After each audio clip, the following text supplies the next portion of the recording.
Dr. Zara Washington sat frozen in shock, her cheek stinging from the flight attendant's slap.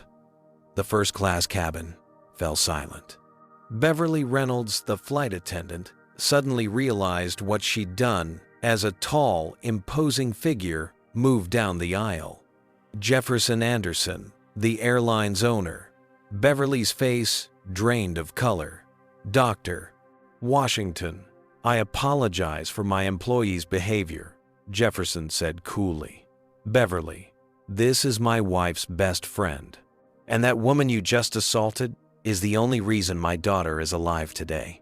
Before I dive into this shocking story, where are you watching from today? Hit that like button if you've ever witnessed discrimination while traveling, and subscribe to hear more real stories about justice being served. Now, let's rewind and see how Dr. Washington found herself in this unbelievable situation. Dr. Zara Washington wasn't just any doctor. At 38, she had already become one of the most respected pediatric neurosurgeons in the country, specializing in rare brain tumors in children.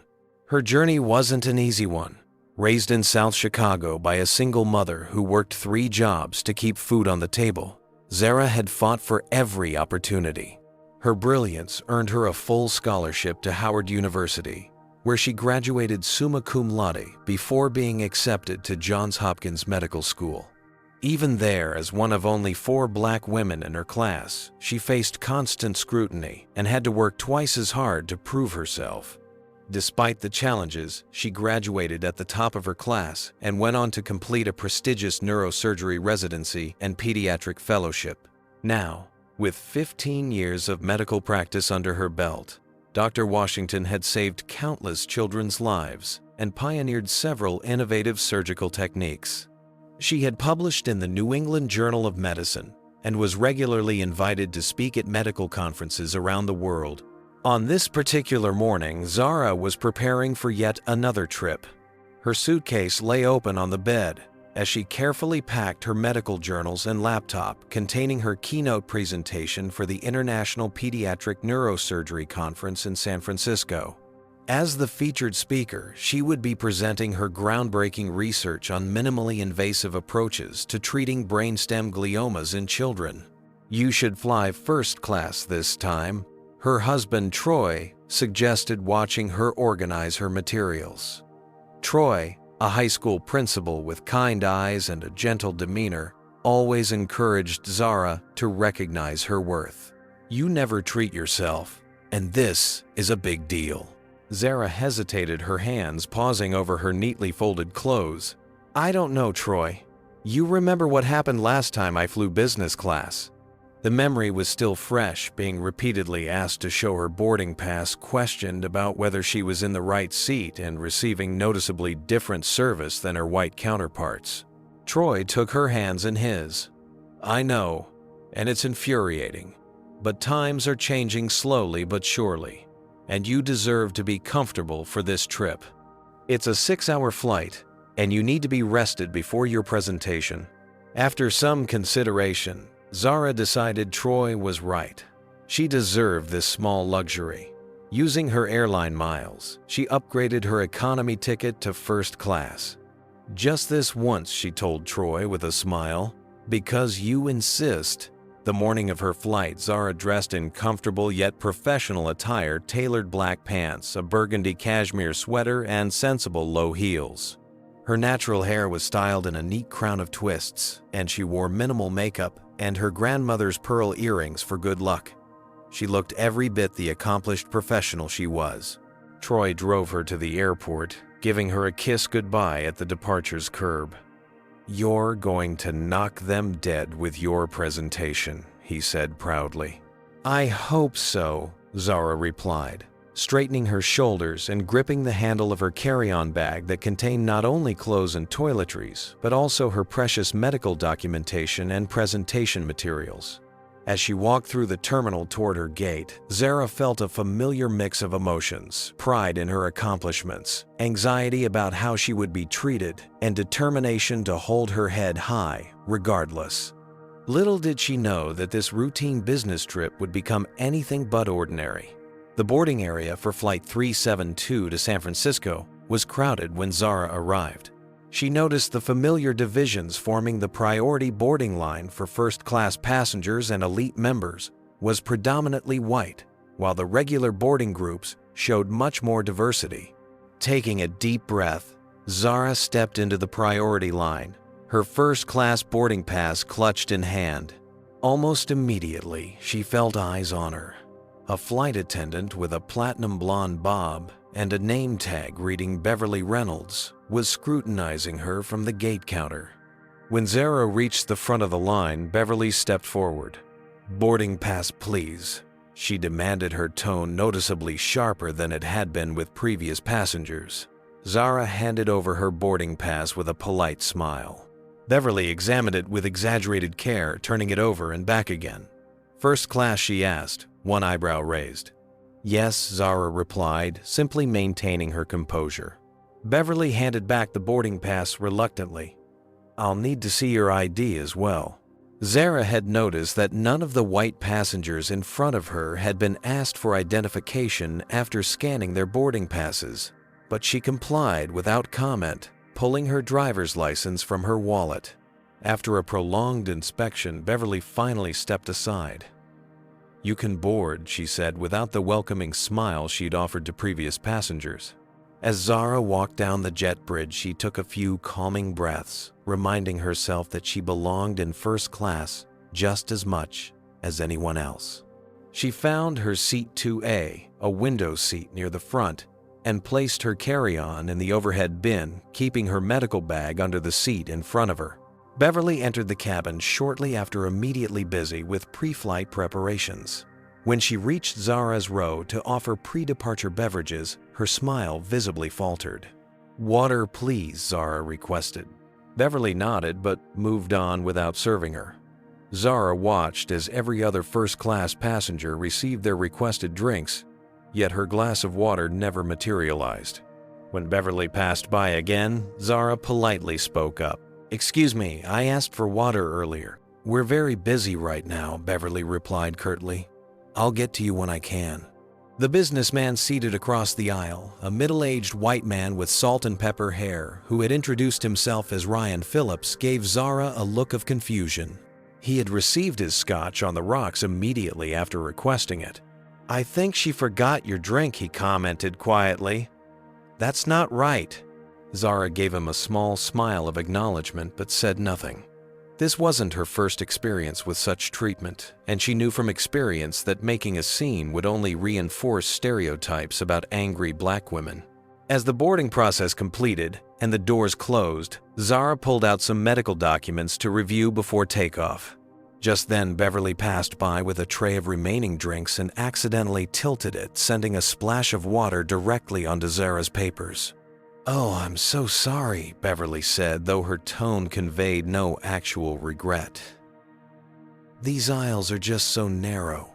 Zara's medical documents, her meticulously prepared notes for her presentation, were now soaked with water, the ink beginning to run on several pages. "Could I have some napkins, please?" Zara asked, her voice steady despite her rising frustration. Beverly shrugged. "We need to prepare for takeoff now. The lavatory is right there if you need to clean up." Ryan, who had witnessed the entire interaction, looked appalled. "Here," he said, offering his clean handkerchief. "Please use this." "Thank you," Zara said, quietly dabbing at her wet documents and trying to salvage what she could. As she worked, she felt Beverly's eyes on her, watching with what seemed like satisfaction. Ryan leaned across the aisle. "I've flown this airline hundreds of times," he whispered. "I've never seen a flight attendant act like this. I'm sorry." Zara nodded in appreciation but continued focusing on drying her documents. She wasn't about to let Beverly's behavior distract her from her purpose or provoke her into a reaction that could be misinterpreted. As the plane taxied and eventually took off, Zara settled back into her seat, trying to put the unpleasant interactions behind her and focus on the upcoming conference. Little did she know, Beverly's hostility was just beginning, and the flight was about to take a turn that would test her professional composure in ways she couldn't imagine. 3 hours into the flight, most passengers had settled into the rhythm of air travel. Some were watching movies on their screens, others were dozing under thin airline blankets, and a few were working on laptops. Dr. Zara Washington had managed to dry most of her documents and was now reviewing her presentation slides, occasionally making notes in the margins. The calm of the cabin was suddenly broken by a commotion several rows back in the economy section. A flight attendant rushed up the aisle, her face concerned. She leaned in to whisper urgently to Beverly, who had been serving drinks in the first-class cabin. "Is there a doctor on board?" Beverly announced, her voice carrying throughout the first-class section. "We have a medical emergency." Without hesitation, Zara pressed her call button and stood up. "I'm a doctor," she stated clearly, already reaching for her medical bag under the seat. Beverly turned to her eyes, narrowing with obvious skepticism. "We need a real doctor, not a nurse," she said dismissively. Zara stood her ground, maintaining her professional demeanor. "I'm Dr. Zara Washington, a board-certified neurosurgeon at Children's Memorial Hospital. I can help." Beverly blocked the aisle, preventing Zara from moving toward the distressed passenger. "Let me see some credentials," she demanded, loud enough for the entire cabin to hear. Without argument, Zara reached into her bag and produced her medical license and hospital ID badge, complete with her photograph and credentials. Beverly snatched them from her hand, examining them with exaggerated scrutiny. "These could be fake," Beverly declared, handing them back carelessly. By now, several passengers had become aware of the situation. Ryan Phillips stood up from his seat across the aisle. "Are you serious right now?" he asked Beverly. "There's someone in need of medical attention, and you're holding up a doctor." Another passenger, an elderly woman in the row behind Zara, spoke up. "Let the doctor through, for heaven's sake." Beverly's face hardened. "I'm following protocol," she insisted, then turned to address the cabin. "Are there any other doctors on board? Any actual physicians who can help?" A balding man in row 4 reluctantly raised his hand. "I'm a dentist, if that helps." Another passenger, a young man with glasses, added, "I have a PhD in comparative literature, but I'm not that kind of doctor." Meanwhile, the flight attendant, who had initially reported the emergency, was becoming increasingly agitated. "Beverly, the passenger is getting worse. He's having some kind of seizure." Beverly still hesitated, giving Zara a suspicious once-over. "Fine," she finally said, stepping aside with obvious reluctance. "But I'll be watching you." Zara moved quickly down the aisle, medical bag in hand, ignoring Beverly's comment. When she reached the economy section, she found a teenage boy, perhaps 15 or 16, convulsing in his seat while his frightened mother tried to hold him steady. "I'm Dr. Washington." Zara introduced herself calmly to the mother. "I'm a neurosurgeon. May I help your son?" The woman, tears streaming down her face, nodded frantically. "Please. Yes. My son Tyler has epilepsy, but he's never had a seizure this bad before." Zara immediately took charge of the situation, instructing nearby passengers to clear space and asking a flight attendant to bring her a blanket and the first aid kit. She carefully moved Tyler to the floor of the aisle, where he would be less likely to injure himself, cushioning his head and making sure his airway remained clear. "Has he taken his medication today?" Zara asked the mother, who was trembling beside her. "Yes, this morning, but he's been sick with a fever," the woman explained. "Could that have triggered this?" Zara nodded. "Possibly. Fevers can lower the seizure threshold." Beverly had followed Zara to the scene and stood watching with her arms crossed. "Shouldn't you be doing something more?" she questioned loudly. "Like giving him CPR?"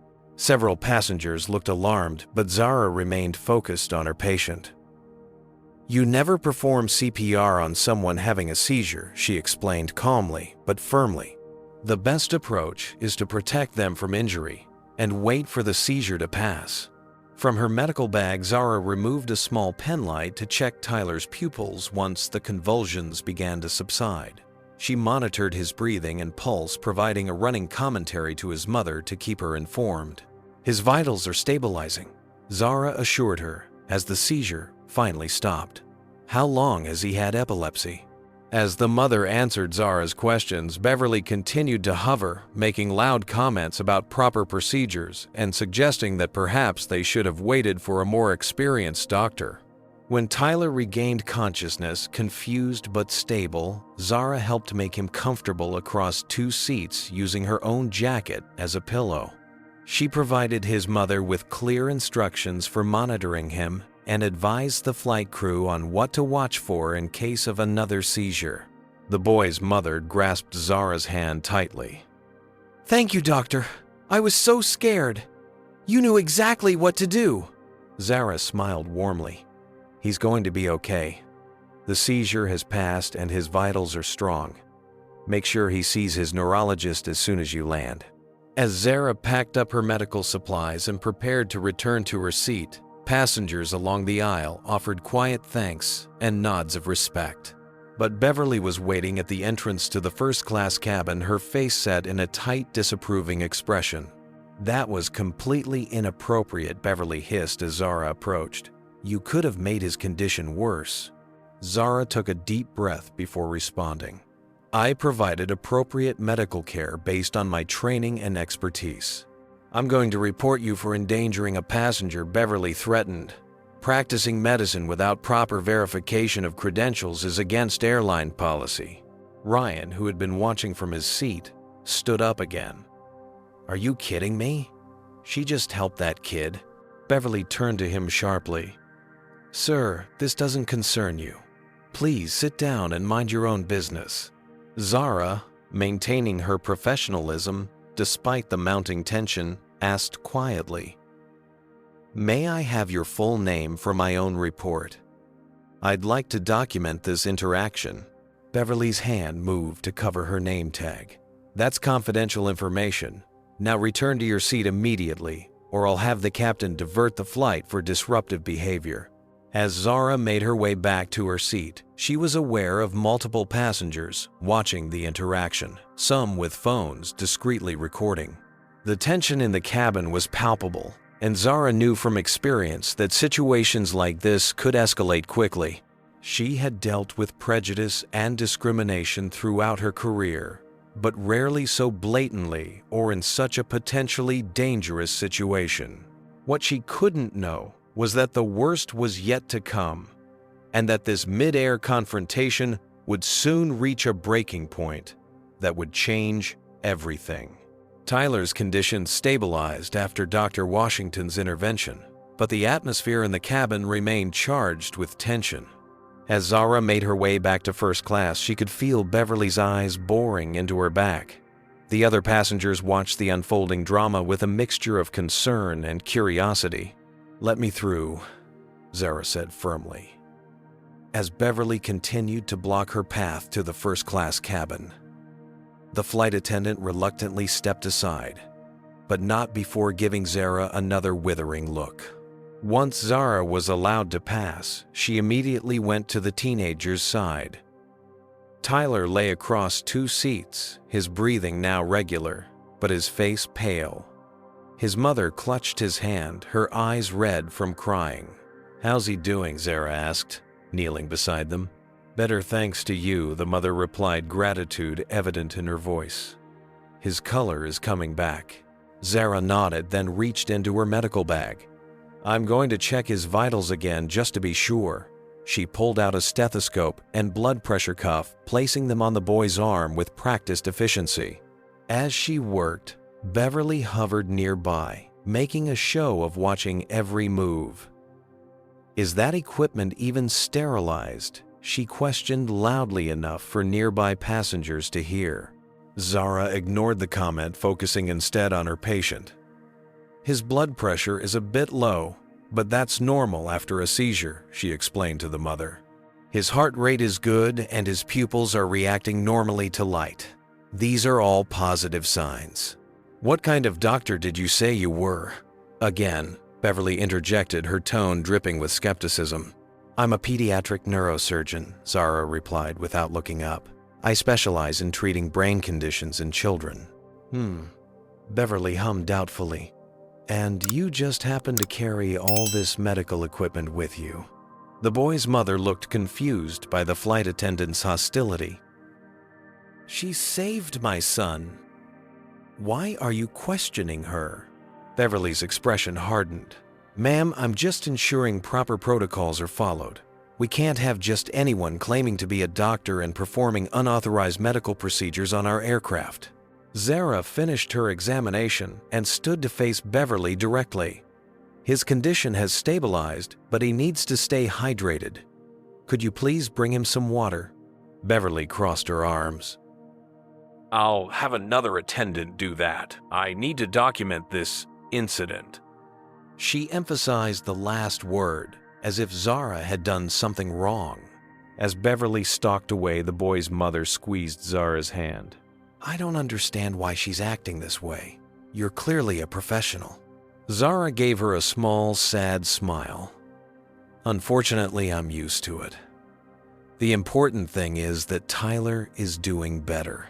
While Zara continued monitoring, Tyler, Beverly returned with a clipboard, ostentatiously taking notes and occasionally taking pictures with her phone. When another flight attendant brought water for Tyler, Beverly intercepted her. Make sure to note that this passenger, she pointed at Zara, administered unauthorized medical treatment. The second flight attendant looked uncomfortable. But Beverly, she's clearly a doctor, and the passenger needed help. We don't know that for certain, Beverly insisted. And even if she is, there are procedures to follow. She could have made things worse. Zara, overhearing this, finally addressed Beverly directly. Would you have preferred I let him continue seizing while you searched for another doctor who fit your image of what a physician should look like? Several passengers nearby murmured in agreement, and someone whispered, That's right. Beverly's face flushed. You're being aggressive now. I'll need to report that as well. I'm not being aggressive, Zara responded calmly. I'm stating facts. This young man needed immediate medical attention, which I provided. Any further delay could have been dangerous. Well, your help could result in a lawsuit against this airline if something goes wrong. Beverly shot back. The tension was interrupted by the captain's voice over the intercom. Ladies and gentlemen, this is your captain speaking. I want to extend our sincere thanks to the medical professional who assisted with our emergency situation. Your expertise and quick response are greatly appreciated. Many passengers applauded, some looking pointedly at Beverly, whose face reddened further. Tyler's mother joined in the applause, tears of gratitude in her eyes. As Zara prepared to return to her seat, confident that Tyler was stable, she gave final instructions to his mother. If he has another seizure or shows any signs of confusion, call for help immediately. I will, doctor. Thank you again. Walking back toward first class, Zara was acutely aware of Beverly following close behind, still taking notes. When they reached the galley area between cabins, Beverly stepped in front of Zara again. I'm filing a formal complaint about your behavior, she said, her voice low but intense. You undermined my authority and violated airline protocols. Zara maintained her composure. I responded to a medical emergency, which is not only my right, but my duty as a physician. I'd like your full name for my own report to the airline. Beverly's eyes narrowed. You're the one who should be worried about reports. I wouldn't be surprised if you lose your medical license after this. The absurdity of the threat almost made Zara laugh, but the seriousness of the situation kept her expression neutral. I've done nothing wrong, and multiple witnesses can confirm that. We'll see about that, Beverly snapped. What do you think about Beverly's behavior toward Dr. Washington? Comment number 1. If you believe her actions were clearly motivated by racial bias. Or number 2, if you think there could be another explanation. Don't forget to hit that like button if you've ever witnessed discrimination in a professional setting, and subscribe to hear more stories about confronting prejudice. The tension between Beverly and Dr. Washington is building to a breaking point. What would you do if you were witnessing this situation as a passenger? And what do you think will happen when Dr. Washington finally reaches her seat. Stay tuned to find out. After ensuring Tyler was stable and comfortable, Zara finally returned to her first-class seat, physically and emotionally drained. The confrontation with Beverly had left her shaken, though she maintained her professional composure. She had faced discrimination throughout her career, but rarely so blatant and persistent, especially during a medical emergency. Settling into her seat, Zara pulled out her phone to make notes about the incident.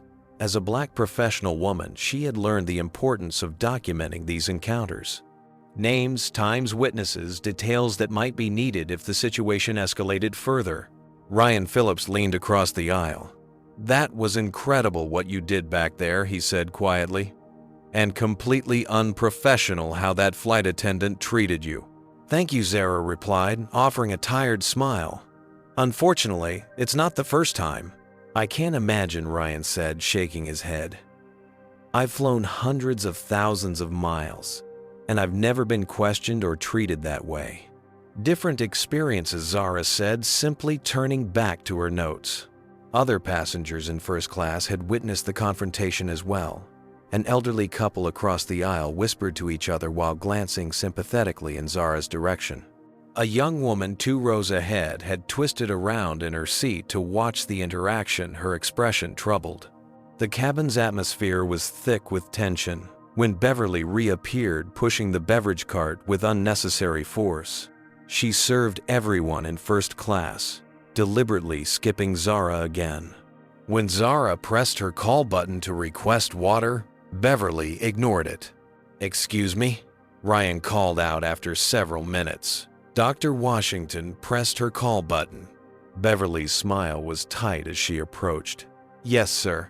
How can I help you?" "It's not me," he said, pointing to Zara's illuminated call button. "Dr. Washington needs assistance." Beverly turned to Zara with a cold stare. "Yes. Could I please have some water?" Zara asked politely. "We're busy preparing for the next service," Beverly replied curtly. "I'll get to you when I can." Just then, the captain's voice came over the intercom again. "Ladies and gentlemen, I want to once more express our gratitude to the medical professional who assisted with our emergency. Our young passenger is doing well thanks to your quick and skilled intervention. As a small token of our appreciation, please enjoy complimentary beverages for the remainder of the flight." Applause broke out across the cabin.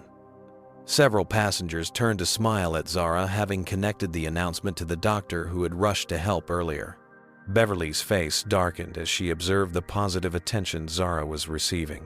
Minutes later, when Beverly returned to the first-class cabin, her demeanor had shifted from cold to openly hostile. She slammed drawers in the galley and spoke sharply to passengers who made requests. When she passed Zara's row, she accidentally bumped the doctor's elbow, causing her to spill the water Ryan had kindly given her from his own glass. "You should be more careful," Beverly said loudly. "First-class passengers are expected to have certain standards of behavior." The implication was clear, and several passengers exchanged uncomfortable glances. The elderly woman across the aisle made a small sound of disapproval. Zara dabbed at the water with a napkin, her expression carefully neutral. Years of dealing with microaggressions had taught her to pick her battles, especially in confined spaces like an aircraft where tensions could escalate quickly. As the flight continued, Beverly's behavior became increasingly erratic. She loudly questioned Zara's credentials within earshot of other passengers, suggesting that anyone can buy a fake ID these days, and wondering aloud how someone gets through medical school without proper qualifications. Ryan had had enough. "This is completely unprofessional," he told Beverly firmly. "I'm going to report this behavior to airline management as soon as we land." "Feel free," Beverly replied with a tight smile. "I've already documented the doctor's aggressive actions and unauthorized medical procedures." "What aggressive actions?" the elderly woman across from Zara asked incredulously. "She's been nothing but professional, despite your harassment." Beverly ignored her, continuing her duties while muttering under her breath. Approximately 30 minutes before landing, Zara stood to use the restroom. As she waited for a passenger to exit the first-class lavatory, Beverly approached, blocking her path. "Excuse me," Zara said politely. "I need to use the restroom." Beverly didn't move. "The seatbelt sign is on." "No, it isn't," Zara pointed out, gesturing to the unlit sign above. "It's about to be Beverly countered. Return to your seat immediately." Several passengers were now openly watching the confrontation, some with phones discreetly recording. The tension in the cabin was palpable. "I'll be quick," Zara promised, attempting to step around Beverly. "You're being aggressive again," Beverly announced loudly. "I've asked you to return to your seat." "I'm not being aggressive," Zara replied calmly. "I simply need to use the restroom before landing." "I won't tell you again," Beverly threatened. "Return to your seat or face consequences." Zara stood her ground. "I have the right to use the lavatory while the seatbelt sign is off. Please, step aside." What happened next shocked everyone in the cabin. Beverly's face contorted with rage, and before anyone could react, she raised her hand and slapped Zara hard across the face. The sound seemed to echo in the suddenly silent cabin. Zara's head snapped to the side from the force of the blow. Her hand went to her cheek, her eyes wide with shock. Beverly herself seemed stunned by her own actions, her raised hand still hanging in the air. Complete silence fell over the first-class cabin. Passengers sat frozen in disbelief. Ryan half rose from his seat, his face pale. The elderly couple gasped in unison. The flight attendant working in economy, who had just entered the first-class cabin, stood open-mouthed at the scene. It was at this precise moment that a tall, distinguished-looking man emerged from the cockpit where he had been visiting with the pilots. Jefferson Anderson, the owner of Anderson Airlines, had witnessed the slap. His commanding presence seemed to fill the cabin. As he surveyed the scene before him, his expression darkening, when he saw Dr. Washington standing there, her hand still pressed to her reddened cheek. Beverly turned, sensing someone behind her. When she recognized her boss, the airline's owner himself, all color drained from her face. Her hand dropped to her side as she realized too late the magnitude of what she had done and who had seen it. The silence in the cabin was absolute. Every passenger sat motionless, eyes fixed on the scene unfolding before them. Jefferson Anderson's tall figure dominated the narrow aisle as he stood between the cockpit and the first-class cabin, his presence commanding attention without a single word spoken. Dressed in an impeccable charcoal suit with the Anderson Airlines pin gleaming on his lapel, Jefferson cut an imposing figure. His close-cropped salt and pepper hair and the subtle lines around his eyes spoke of experience and authority. At 52, he carried himself with the confidence of someone accustomed to power, yet there was nothing arrogant in his demeanor, only a cold fury radiating from his rigid posture. Beverly Reynolds stood paralyzed, her face ashen as she recognized the airline's owner and CEO. Her hand trembled slightly at her side, the same hand that had just struck Dr. Washington. She opened her mouth as if to speak, but no words came out. Jefferson's gaze moved from Beverly to Zara, his expression shifting from anger to concern as he recognized the doctor. "Dr. Washington," he said, his deep voice breaking the silence. "I cannot express how deeply sorry I am for what just happened." He moved forward, gently guiding Zara to a nearby empty seat. "Are you all right?" Zara nodded slightly, her hand still at her cheek, where Beverly's slap had left a reddening mark. "I'm okay," she said quietly, her professional composure remarkably intact despite the assault. Jefferson turned to Beverly, who seemed to physically shrink under his stern gaze. "Miss Reynolds, you are immediately relieved of your duties. Please gather your belongings and move to the jump seat for the remainder of the flight." His tone left no room for argument. "We will discuss this incident upon landing." "Mr. Anderson, I can explain." Beverly began, her voice quavering. She was being disruptive and aggressive. "Enough. Jefferson cut her off sharply. There is no explanation that could possibly justify what I just witnessed. We have a zero-tolerance policy for violence of any kind, as you well know. He signaled to the second flight attendant who had been watching the scene unfold with wide eyes. Please escort Miss Reynolds to the jump seat and take over her duties. As Beverly was led away, still trying to stammer out explanations, Jefferson turned his attention back to Zara. The other passengers watched in stunned silence, some still recording discreetly with their phones. Dr. Washington Jefferson said, taking the seat beside her that had been vacated by its original occupant who had moved without being asked, sensing the gravity of the situation. I'm Jefferson Anderson, owner of Anderson Airlines. I can't begin to apologize enough for what you've experienced today. Zara met his gaze steadily. Thank you for stepping in, Mr. Anderson. Jefferson's expression softened slightly. I should have been here sooner. But I want you to know that what just happened is not only completely unacceptable, it goes against everything this airline stands for. He paused, then added with sincere gratitude, and I'm personally indebted to you in ways you might not realize. Seeing Zara's questioning look, Jefferson continued, his voice becoming more personal. 8 months ago, my daughter Lily was in a terrible car accident. She suffered a traumatic brain injury that most surgeons deemed inoperable due to its location. They told us to prepare for the worst. Recognition dawned in Zara's eyes. Lily Anderson, she said softly. 8 years old, severe subdural hematoma with midline shift. Jefferson nodded, emotion briefly breaking through his composed exterior. You remember? Of course, Zara replied. Cases like hers are why I became a neurosurgeon. Jefferson turned slightly to address the curious passengers nearby, many of whom were still watching and listening intently. Dr. Washington performed a 22-hour surgery on my daughter when every other surgeon we consulted said it was too risky. She didn't just save Lily's life, she preserved her quality of life. My daughter is back in school now, playing soccer, completely recovered. Murmurs spread through the cabin as passengers absorbed this revelation. And when I tried to pay her, Jefferson continued, she refused. Instead, she asked us to donate to a foundation that provides neurosurgical care to underprivileged children.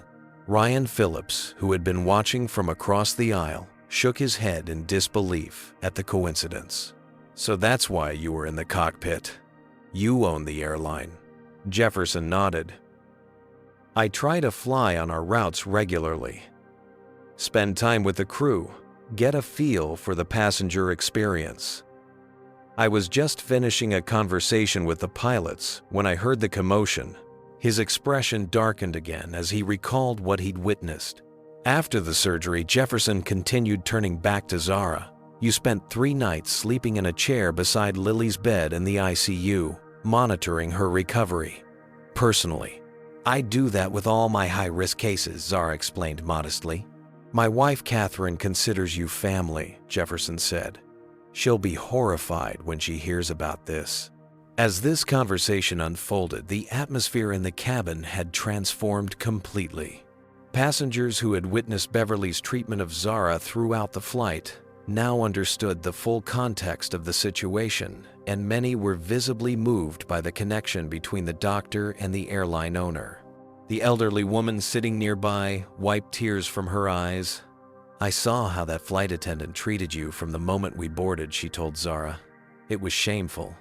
Other passengers began to speak up as well. She questioned your credentials even after you saved that boy, one man pointed out, and refused to serve you drinks while giving them to everyone else, added another passenger. She deliberately spilled water on your medical documents. Ryan contributed, his voice tight with anger. Jefferson listened to these accounts, his expression growing increasingly troubled. Dr. Washington, I had no idea the extent of the mistreatment you experienced. This goes beyond a single incident. It suggests a pattern of discriminatory behavior that is completely unacceptable. Zara nodded slowly. Unfortunately, it's not unusual in my experience. It may not be unusual, Jefferson responded firmly, but that doesn't make it acceptable. Not on my airline, not anywhere. He straightened in his seat, his decision clear. I promise you this incident will not be swept under the rug. It will be addressed at the highest levels of our organization. As the plane began its descent into San Francisco, Jefferson remained seated beside Zara, the two of them talking quietly. The revelation of their connection and the dramatic confrontation had created an unusual sense of community among the passengers, who continued to discuss what they had witnessed in hushed, incredulous tones. What none of them could anticipate was that this mid-air incident would soon catalyze changes that would extend far beyond this single flight or even Anderson Airlines itself. As the aircraft began its final approach to San Francisco International Airport, the atmosphere in the first-class cabin remained charged with the aftermath of Beverly's shocking behavior and Jefferson Anderson's unexpected appearance. The regular end-of-flight announcements seemed surreal against the backdrop of what had just occurred.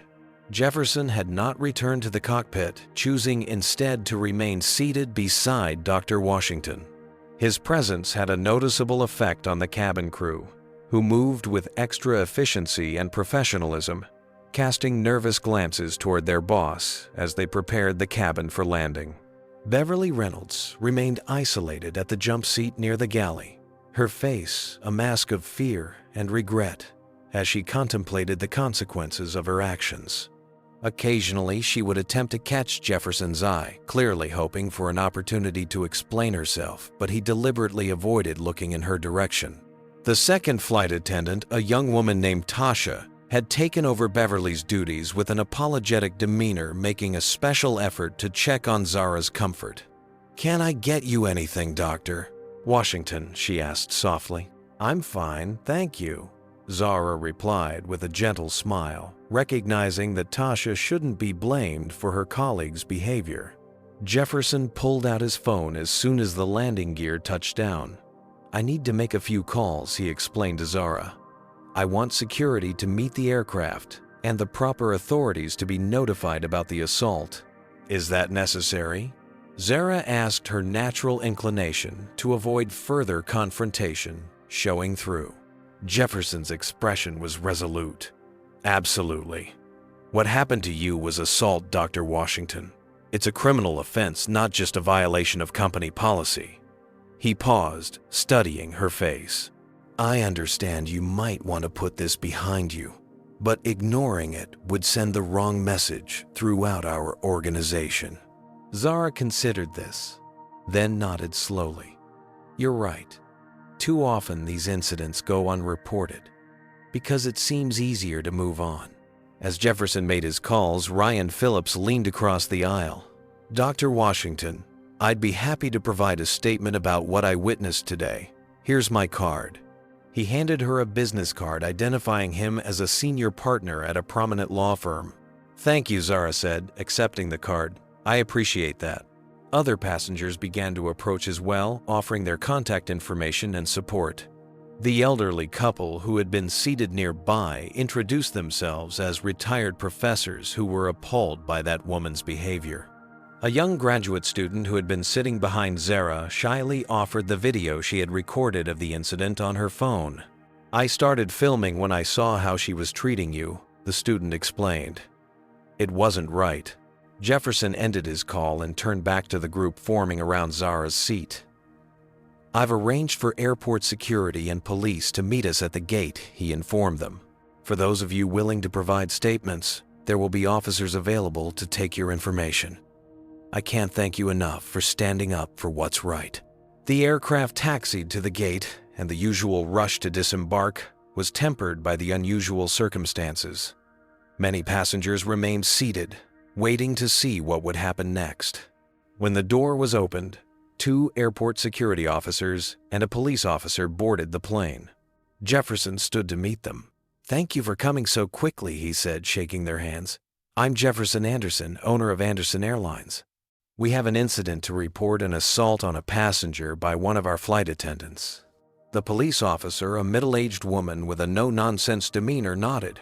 "We've been briefed on the situation. Can you point out the parties involved?" Jefferson indicated Zara and then Beverly, who remained at her jump seat, now visibly trembling. The security officers moved toward Beverly while the police officer approached Zara. "Dr. Washington, I'm Officer Martinez. I understand you were assaulted during the flight. Are you all right?" "Yes, I'm fine," Zara assured her, though the red mark on her cheek told a different story. "Would you be willing to provide a statement about what occurred?" Of course, Zara agreed. Meanwhile, the security officers were speaking to Beverly, whose defensive posture had given way to desperate pleading. It wasn't what it looked like, she insisted loudly enough for everyone to hear. "I felt threatened. She was being aggressive." The security officers remained professional but firm. "Miss Reynolds, please gather your personal belongings. You'll need to come with us." Beverly's eyes darted around the cabin, seeking sympathy but finding none. "You don't understand," she continued desperately. "She was out of line, pretending to be a doctor, endangering passengers." "That's enough, Miss Reynolds," Jefferson said firmly. "The evidence is overwhelming, including numerous witness accounts and video recordings.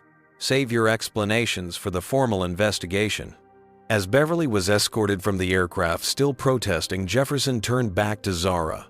"I'm so sorry you have to go through this additional process," he said sincerely, "but it's important we handle this properly." Zara nodded.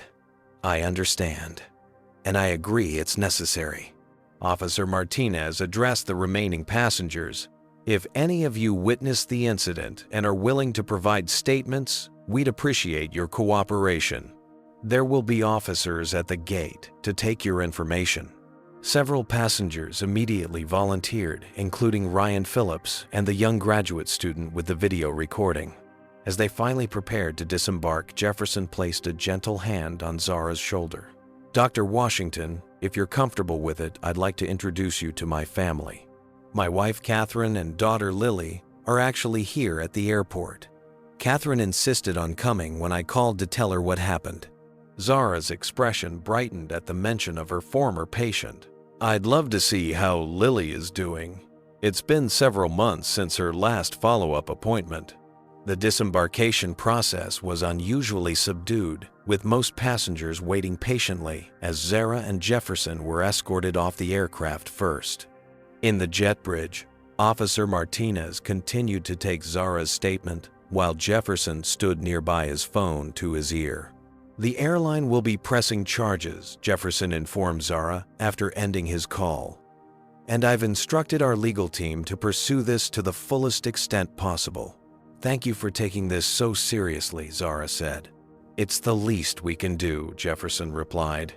"But this is just the beginning. This incident has highlighted issues that clearly need to be addressed throughout our organization." As they emerged into the terminal, Zara was surprised to see a small crowd gathered near the gate. At the front stood a woman with elegant features and a warm smile, Catherine Anderson holding the hand of a vibrant young girl with bright eyes and a pink backpack.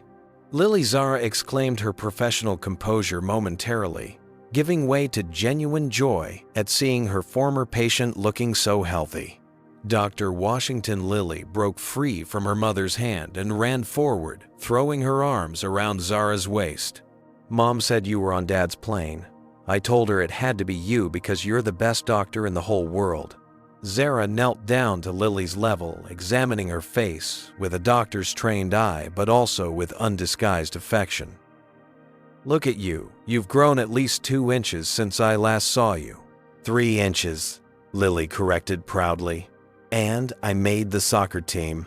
Remember how you said, I might not be able to play sports after my accident, but you fixed me." Catherine Anderson stepped forward, her eyes shining with unshed tears as she embraced Zara. "When Jefferson called and told me what happened," she began, then shook her head, unable to continue for a moment. "I'm so sorry, Zara. So terribly sorry." "It's not your fault," Zara assured her. "No, but it happened on our airline under our watch," Catherine replied firmly. "And from what Jefferson has told me, It wasn't an isolated incident, but part of a pattern of treatment throughout the flight. Jefferson nodded gravely. We've clearly got work to do. Systemic work. As they spoke, airport security was escorting Beverly through a side door away from the main terminal. The flight attendant's earlier belligerence had given way to defeated resignation as the reality of her situation became clear. Nearby, Ryan Phillips and other passengers were giving their statements to police officers. The news of what had happened was spreading through the terminal, with curious onlookers gathering at a respectful distance. "We've arranged a car to take you to your hotel," Jefferson told Zara. "Unless you'd prefer to join us for dinner, Catherine and I would be honored." "Thank you, but I should probably review my presentation for tomorrow," Zara replied. "It's been quite a day." "Of course," Catherine said, understanding in her eyes. "But please let us know if there's anything you need. Anything at all." As they said their goodbyes, with Lily extracting a promise from Zara to visit them soon, Jefferson drew Zara aside for a final word. "This incident has opened my eyes to issues I should have been more aware of," he admitted. "I want you to know that I'm committed to making real changes, not just handling this one case." "I hope so," Zara replied sincerely. "Because what happened today, it happens in different ways to people who look like me every day. Usually without cameras recording, without powerful friends to intervene, and without consequences for those responsible." Jefferson nodded solemnly. "I hear you, and I promise you this won't be swept under the rug. This is a turning point not just for Beverly Reynolds, but for Anderson Airlines." As Zara finally made her way toward the exit, escorted by airport staff, Jefferson had arranged, she felt a complex mix of emotions: exhaustion from the ordeal, lingering anger at the treatment she'd endured, but also a cautious hope that perhaps this ugly incident might lead to meaningful change. What she couldn't know was how far-reaching those changes would be, or how her stand against discrimination would inspire others far beyond the confines of that first-class cabin. The terminal at San Francisco International Airport buzzed with activity as travelers rushed to make connections or collect baggage, most oblivious to the drama unfolding at Gate 34B. Police officers had cordoned off a small area where they continued to take statements from passengers of Flight 372. Security personnel maintained a professional perimeter, occasionally redirecting curious onlookers who paused to watch the proceedings. Beverly Reynolds sat alone on a bench, flanked by airport security officers, while a police officer processed her information. Her Anderson Airlines uniform, once worn with pride, now seemed to hang heavily on her slumped shoulders. Her earlier protests had given way to stunned silence as the reality of her situation sank in. Several feet away, Jefferson Anderson was engaged in an intense phone conversation, pacing back and forth with the focused energy of a CEO accustomed to crisis management. "Yes, I want a complete review of our anti-discrimination policies and training procedures," he was saying, "and I want it to begin immediately. This isn't just about one employee, this is systemic." Meanwhile, Catherine Anderson had her arm protectively around Dr. Zara Washington's shoulders as they spoke with Officer Martinez. Lily Anderson remained close by, occasionally glancing worriedly at the mark that still showed faintly on Zara's cheek. "I've documented your statement, Dr. Washington," Officer Martinez said, closing her notebook. "We also have statements from 12 other passengers and crew members, plus video evidence. The district attorney's office will determine the specific charges, but at minimum, Miss Reynolds will face charges of simple assault." "What happens now?" Zara asked. "Miss Reynolds will be processed and released with a court date," Officer Martinez explained. "Given the circumstances and evidence, this is a fairly straightforward case. You'll likely be contacted by the DA's office with further questions, but your statement today is comprehensive." As they finished speaking, Ryan Phillips approached, having completed his own statement. "Dr. Washington, I meant what I said on the plane. If you need legal representation or advice, my firm would be honored to assist you, pro bono, of course." "Thank you, Mr. Phillips," Zara replied, accepting his business card. "Please call me Ryan," he insisted. "And it's the least I could do after witnessing such blatant discrimination. I've traveled over 2 million miles on business, and I've never seen a flight attendant treat anyone the way Miss Reynolds treated you." Jefferson rejoined the group after ending his call. "The board has called an emergency meeting for tomorrow morning," he informed Catherine. "This incident has highlighted serious deficiencies in our training and oversight that need to be addressed immediately." Catherine nodded in agreement. "It's long overdue, Jeff."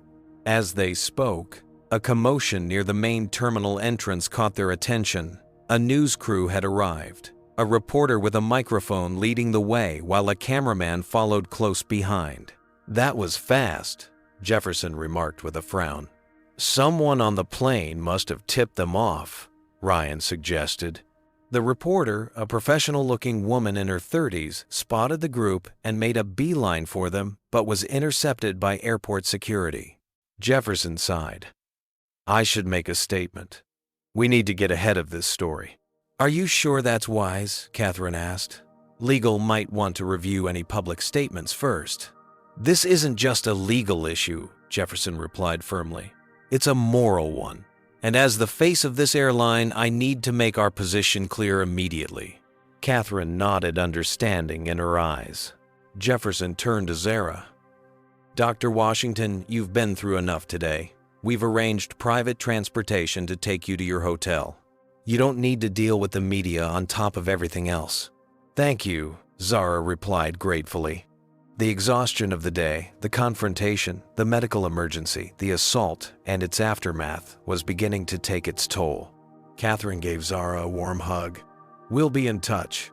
And please, if there's anything you need during your stay in San Francisco, anything at all, don't hesitate to call." Lily stepped forward, her young face serious. "Dr. Washington, I'm really sorry that lady was mean to you. My dad will make sure she gets in big trouble." Despite her fatigue, Zara smiled at the child. "Thank you, Lily. And I'm so happy to see how well you're doing." As airport security prepared to escort Zara through a private exit to avoid the media, Jefferson stepped aside for a final word with her. "I meant what I said earlier. This incident will be a catalyst for real change at Anderson Airlines. I promise you that." Zara met his gaze steadily. "I hope so, Mr. Anderson. For all the people who face discrimination without cameras, recording, or influential connections to help them." Jefferson nodded solemnly. "I understand. And please call me Jefferson."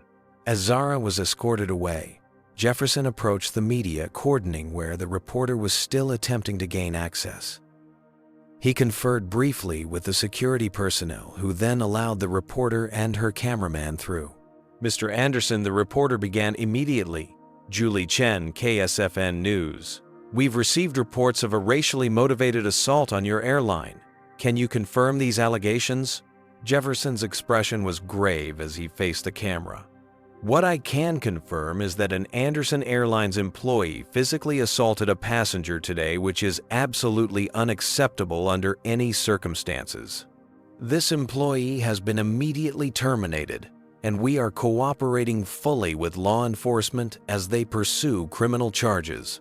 Sources tell us the passenger was a black female doctor who was repeatedly discriminated against throughout the flight before being slapped by a white flight attendant. Is that accurate?" the reporter pressed. "While I cannot discuss all the details of an ongoing investigation, I can say that Dr. Zara Washington, a highly respected pediatric neurosurgeon, experienced treatment today that falls far short of the standards. Anderson Airlines claims to uphold," Jefferson answered his voice, carrying genuine remorse. "As the owner of this airline, I take full responsibility for the culture that allowed such an incident to occur. And I am personally committed to ensuring it never happens again." "Will there be changes to company policy as a result of this incident?" the reporter asked. "Immediate and comprehensive changes," Jefferson confirmed without hesitation. "Beginning with a complete review of our hiring practices, training protocols, and accountability mechanisms. What happened today has exposed serious flaws in our system that must be addressed at every level of our organization. As Jefferson continued his impromptu press conference, Zara was being led through a private terminal exit where a black town car waited. The driver, a professional-looking man in a suit, opened the door for her. "Dr. Washington, I'm Carlos. Mr. Anderson asked me to ensure you reach your hotel safely and comfortably." "Thank you, Carlos," Zara replied, settling into the plush leather seat with a sigh of relief. As the car pulled away from the terminal, Zara checked her phone and found dozens of missed calls and messages. News was spreading fast. There were texts from Troy, her husband, who had obviously heard something about the incident and was worried. There were emails from colleagues at the hospital and messages from friends asking if she was okay. Looking out at the San Francisco skyline as the car crossed the Bay Bridge, Zara reflected on the day's events. The discrimination she had faced wasn't new. She had experienced similar treatment throughout her life and career, though rarely so blatant or with such dramatic consequences for the perpetrator. What was new was the swift and decisive response. Jefferson Anderson hadn't minimized what happened or made excuses. He hadn't asked her to keep things quiet or suggested she had somehow invited the mistreatment. Instead, he had acknowledged the wrong, taken responsibility, and committed to making changes. It was a small victory in a much larger battle, but as Zara watched the golden afternoon light play across the bay, she allowed herself to feel a cautious hope that perhaps, just perhaps, this incident might contribute to meaningful change. Back at the airport, Beverly Reynolds was being escorted to a police vehicle, her airline wings and name tag removed her career in aviation effectively over.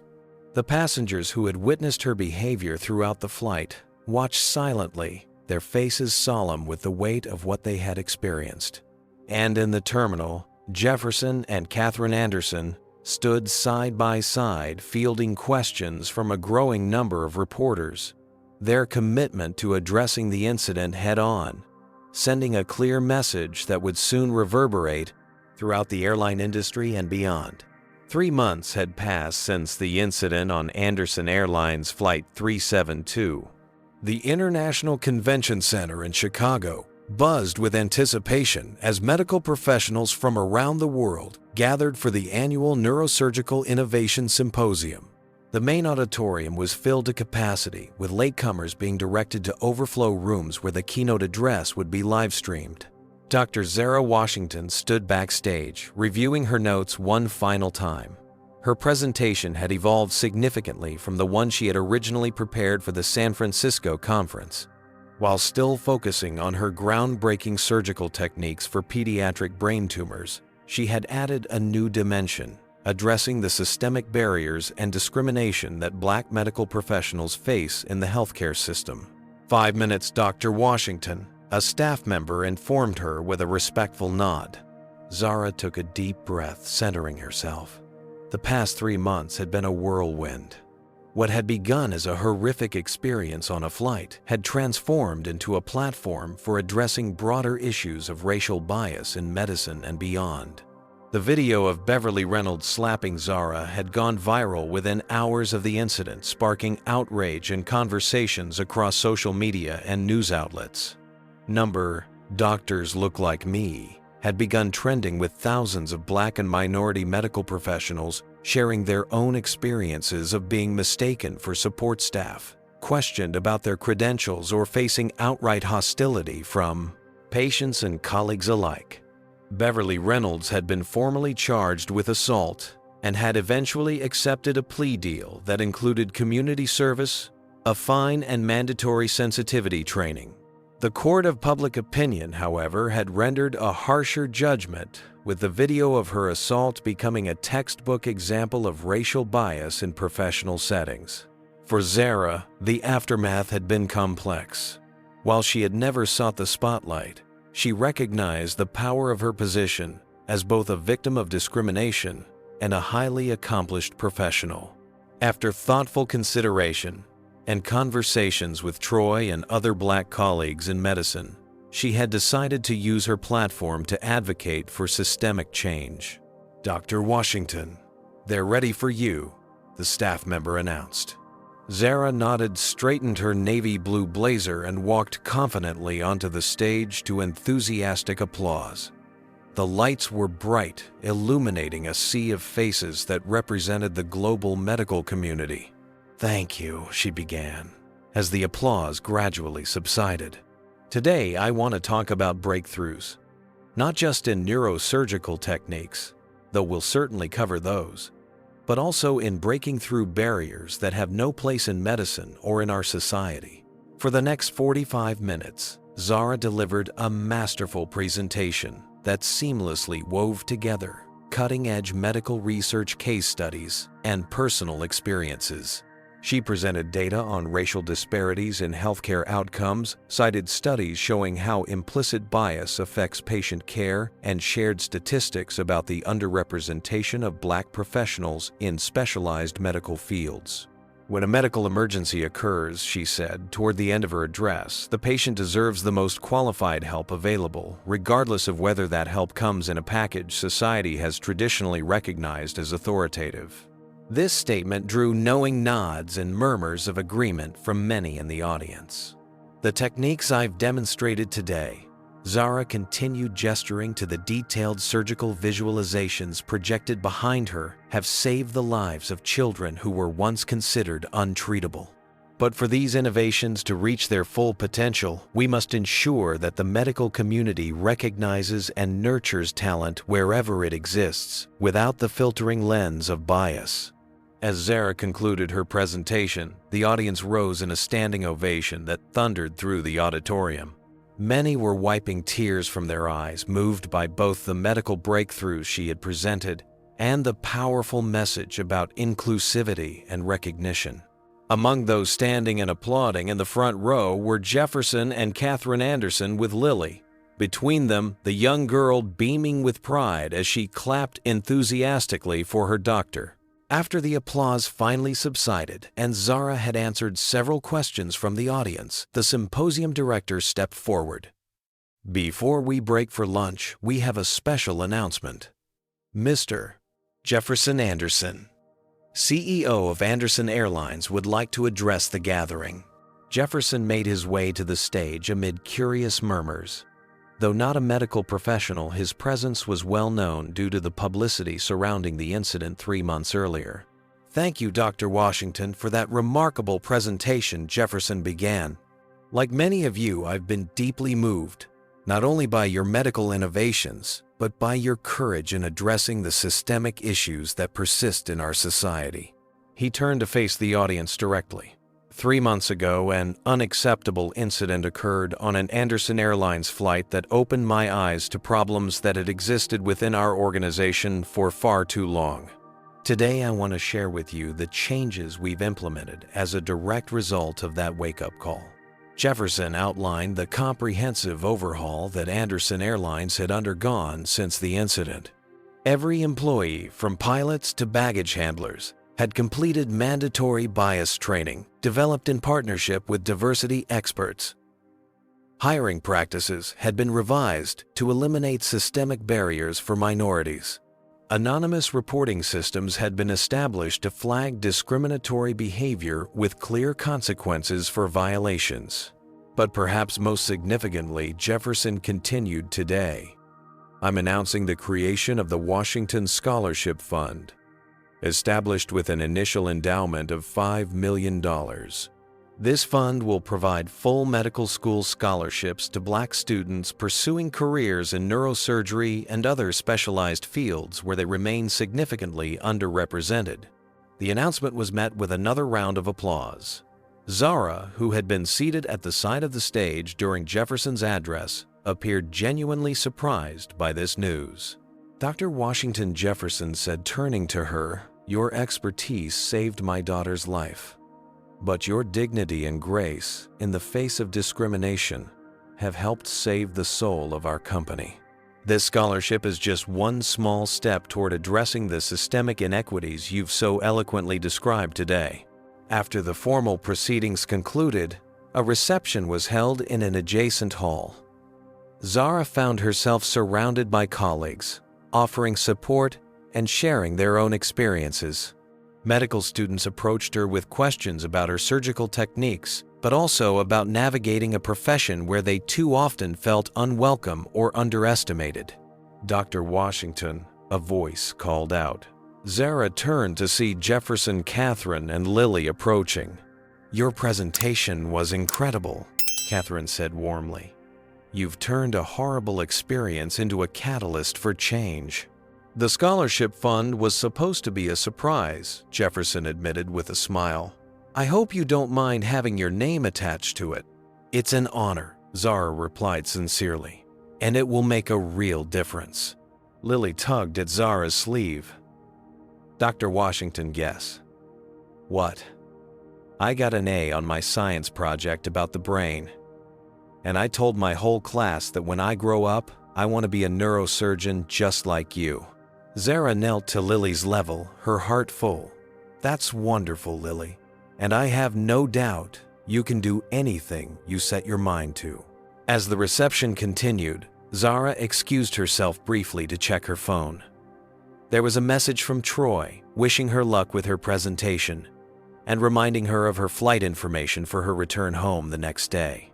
Her flight home. 3 months ago, the thought of boarding another plane had filled her with anxiety. The memory of Beverly Reynolds' hostility and the physical assault had left emotional scars alongside the fading mark on her cheek. But Zara had refused to let that fear dictate her life, just as she had refused to let countless other incidents of discrimination deter her from her path in medicine. The following day, Zara arrived at O'Hare International Airport for her flight back to Baltimore. As she approached the Anderson Airlines counter, she noticed subtle changes. More diverse staff, new signage, emphasizing respect and inclusion. Even small details, like the way the agents made eye contact with every passenger, regardless of appearance. When she reached the gate for her flight, the lead flight attendant, a young black woman with a warm smile, recognized her immediately. "Dr. Washington, it's an honor to have you on our flight today. My name is Jasmine Taylor." "Thank you, Jasmine," Zara replied, touched by the genuine welcome. As Zara settled into her first-class seat, Jefferson had insisted on upgrading all her future flights on Anderson Airlines. She noticed a young black girl, perhaps 10 or 11, watching her with wide, curious eyes from across the aisle. After a moment, the girl's mother gently encouraged her to speak. "Go ahead, honey, you can ask her." The girl approached Zara's seat shyly. "Excuse me, are you Dr. Washington, the brain surgeon?"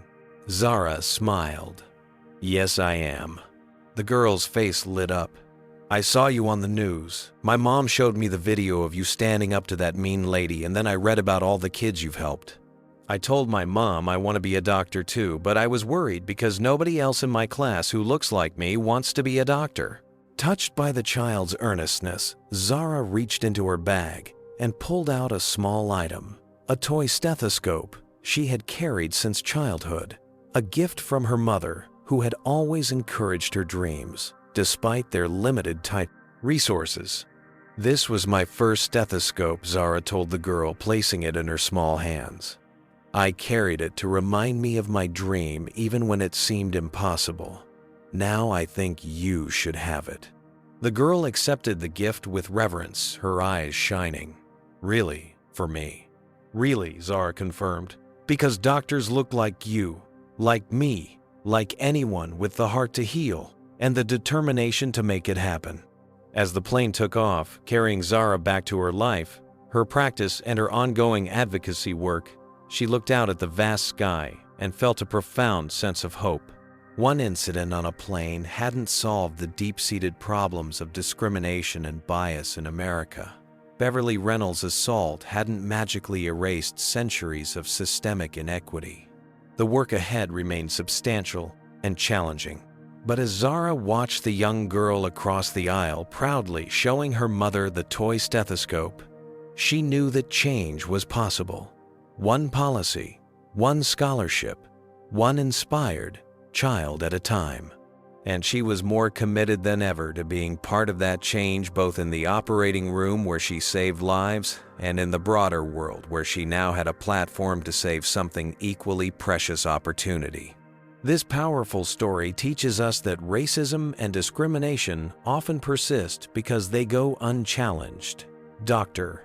Washington's experience highlights how bias manifests even in professional settings where credentials and expertise should matter more than appearance.